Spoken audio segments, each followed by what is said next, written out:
This is Lisa from Mobile Tech Review, and today we're going to look at an update for the Kindle Fire. It's update 6.3, and it adds some important features like a new reader for the web browser and syncing of your personal documents. That means bookmarks and other stuff too.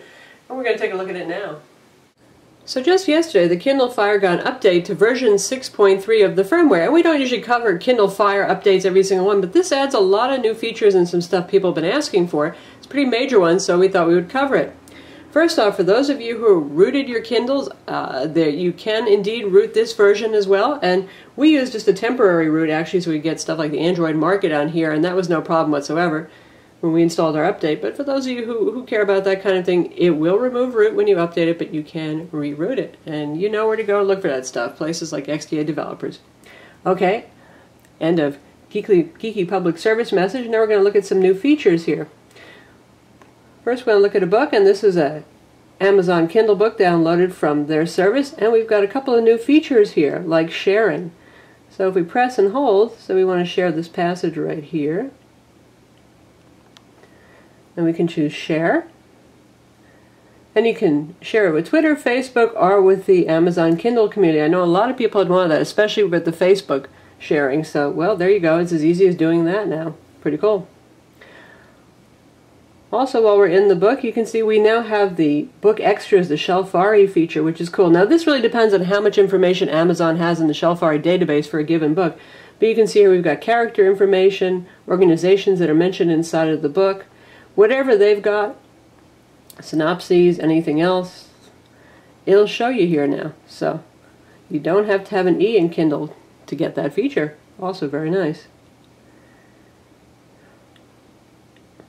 Also new for side-loaded books. Now this is, say, stuff that you've sent to yourself using the mail to address for the Kindle, personal documents. These guys will sync with the cloud if you want. So here's a book that we mailed ourselves. And you can see now we've got the same features down here, minus the book extras over here, but we can sync to the furthest read page, get to the table of contents, and bookmarks actually work now. Now before with my side-loaded documents, I always had troubles, and as I'd make a bookmark, it would show in the upper corner, and then I'd go back and it wasn't there unless I swiped back and forth a couple of pages after adding that bookmark. It seems to work reliably now. Now insofar as syncing between several Kindles, there are still some occasional glitches where it doesn't always catch up depending on which e-reader you downloaded to first, so keep an eye on that to see if all of your Kindle devices stay in sync. But it's definitely a step in the right direction, and that cloud syncing is also kind of cool for your own personal documents. And again, if you don't want to do that, if you don't want it to sync, you can remove them from the cloud or turn that feature off, but I think probably a lot of people are going to like that. Two other new features are print replica textbooks. You can save up to 60% off the list price of a print textbook and get it here on your Fire. And another one has to do with the movie rentals. Before, if you rented a movie, your movie rental timer started when you actually hit that rent button. Now it starts when you start playing the video, so that's great. So you want to rent it now but not start watching it until this evening or tomorrow evening?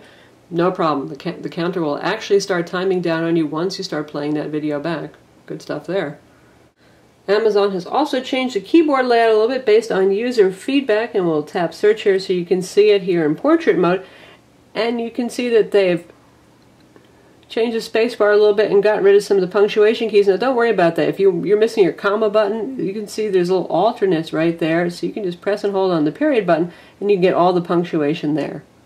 And you can slide around to whichever one you want. So you press and hold and you slide down to get those punctuation things there.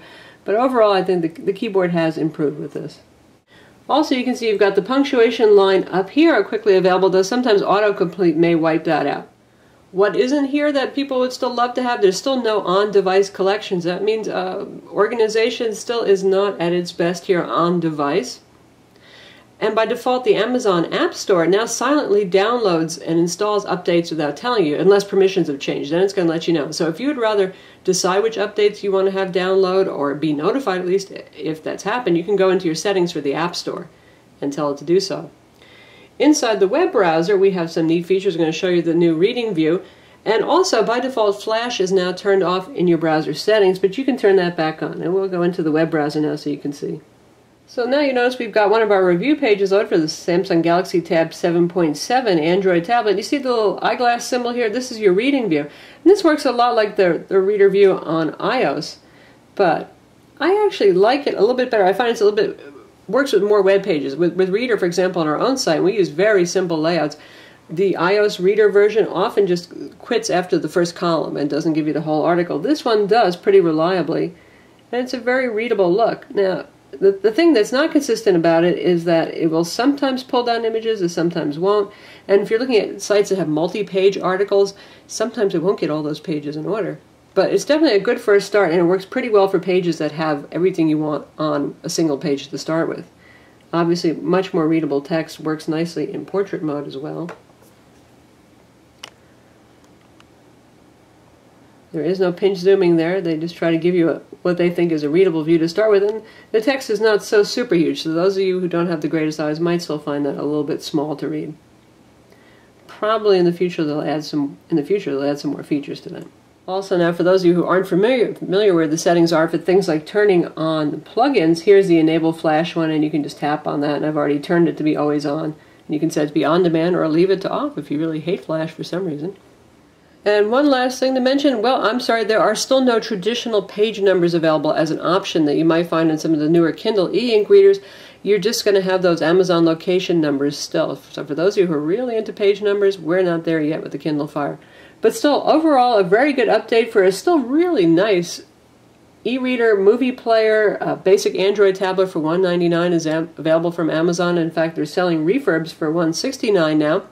And sometimes they have sales, like just the other day they were selling for $139. It's hard to beat this hardware for the price unless you need cameras and GPS. I'm Lisa from Mobile Tech Review. Visit our website to read the full review of the Kindle Fire, and don't forget to subscribe to our YouTube channel.